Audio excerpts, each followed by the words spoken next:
don't know how much we have to really... Well, actually, there's a lot to talk about this match, but Atiba versus Severino Corrente. Let's see all the emotion chat.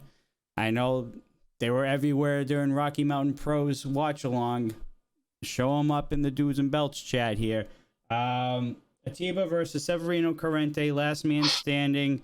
We're going to start with Sunday on this one. Marky put a whole bunch of lighthouses, actually. There were so many freaking lighthouses, dude. And I dare you to prove me wrong. You know lighthouses, dude. This match was... First of all, we got to talk about the build. You know, this goes way back. You know, they faced each other. Aces Wild, Never Broken. They ran in on each other's matches. This became such hatred between these two. Nothing more, nothing less. Hatred. Both guys just wanted to beat the crap out of each other. Wanted to ruin each other's days. It comes down, you know, what other way to finish that and figure it out is the last man standing. They go at it, and it was, you know, so good. Atiba starting out hot. You know that early German suicide dive. Just like Owen, he was getting it going. I mean, he was going crazy with it. I don't want to take up too much time because I mean we all want to talk a lot about this match. I think we get weapons involved. We get a trash can. We get a chair. We get a ladder. We get a table. It was everything. Yes, tables. Yeah. Tables. I knew that would pop I up. love tables. I love. Yes, you do. I love tables. I mean, it's funny. I think each person that like brought the weapon in the ring got most of the damage from that weapon. But like we saw the German that Severino hit on Atiba into the ladder in the corner, Oof. which was brutal.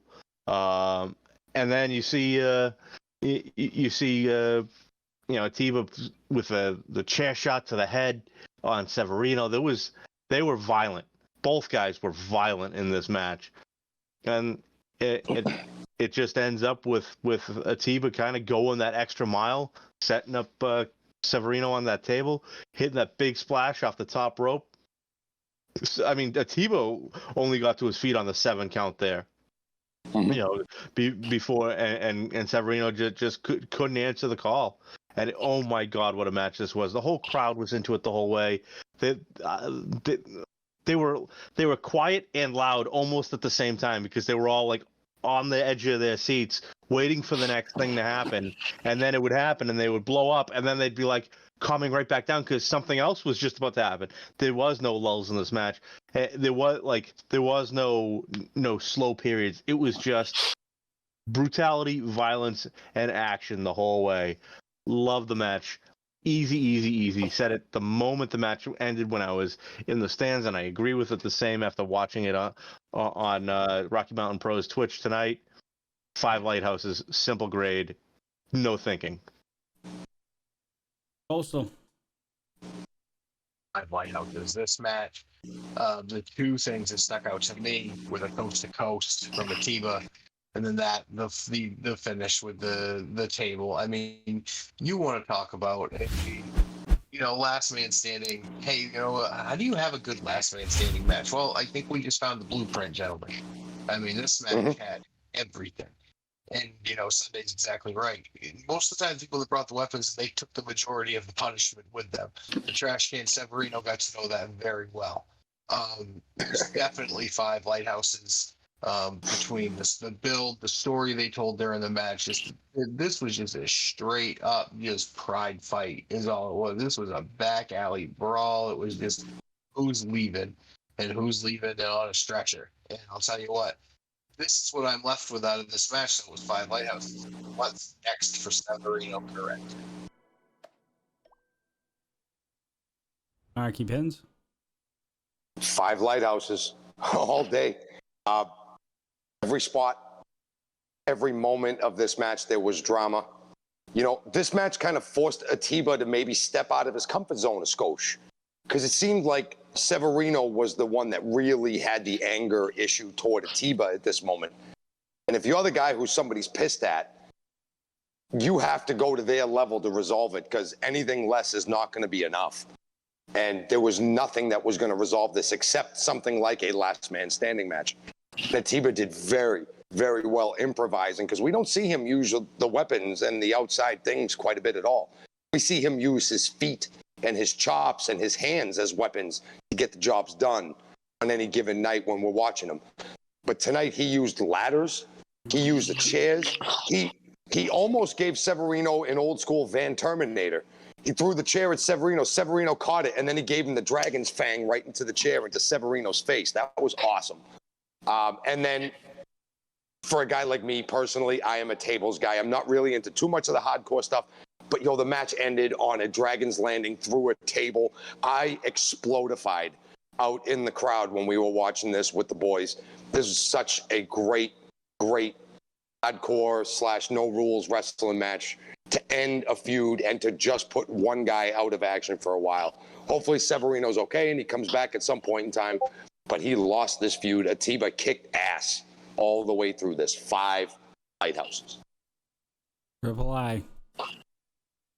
Oh, it sucked. I give it 1 lighthouse. Let's move on. You suck. You can't even joke about that right now. I know. No.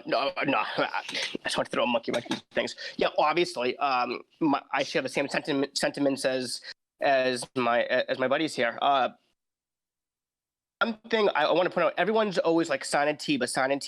I don't disagree with that, but let's not forget it takes 2 to tango. So Corrente put on a hell of a performance here as well, obviously. Oh, he did. It was awesome. A funny line, again, I noticed these things. A funny thing that, again, happened in the match, which was not with the wrestlers, but on commentary with Titus. At one point, it was in the beginning of the match. He was going over the rules and everything because it's a last man standing. And he said, the referee is just here to make a 10 count. Luckily, the referee can't screw this up. So I just laughed at that snippet from Titus because his delivery is just it's epic. It's great, He literally just said that exact same thing in the chat too. He was talking about Jeremy and he said, "Hey, you didn't screw it up either." Yeah, exactly. The first match he's refed that got 5 lighthouses. Exactly. I mean, all you have to do is know your numbers from 1 to 10. Anything after that doesn't matter. So I mean, he was fine. Yeah, you got along with it for this far, so it should be all right. Exactly. But yeah, we all saw the sick moves here and everything. I think another thing we underestimate. We shouldn't, but I think some people may underestimate Atiba's strength. His strength is sneaky scary. There was right in the very beginning of the match. Atiba hit a mushroom stomp and then did a deadlift German to Corrente. And Corrente is no small dude. He's a big dude. And, so something I noticed as well. So that guy, with his agility, versatility, and that sneaky, scary strength, that's one dangerous individual in Atiba right there. We saw all the tables, the ladders, and the chairs. We saw the coast to coast. We saw all these maneuvers and everything. The holy shit moment of the night, obviously, it was this, was off the top rope onto Corrente, onto the table outside. Yeah. There's nothing else I could say, really, that you guys haven't said already. It's 5 lighthouses. This is your main event. This could be the opening match. This is in the middle of the card. It doesn't matter. It's a 5 lighthouses. It was the best match on the show, in my opinion. And it's not just. This isn't just a 5 lighthouse match on an RMP show. This was a 5 lighthouse match in any promotion, I feel, on any spot of the card. These guys busted their ass. They went balls to the walls. They held nothing back. And it was a great history and storytelling as Sunday said as well. This is a blueprint, as Coastal said. This is the blueprint. 5 lighthouses.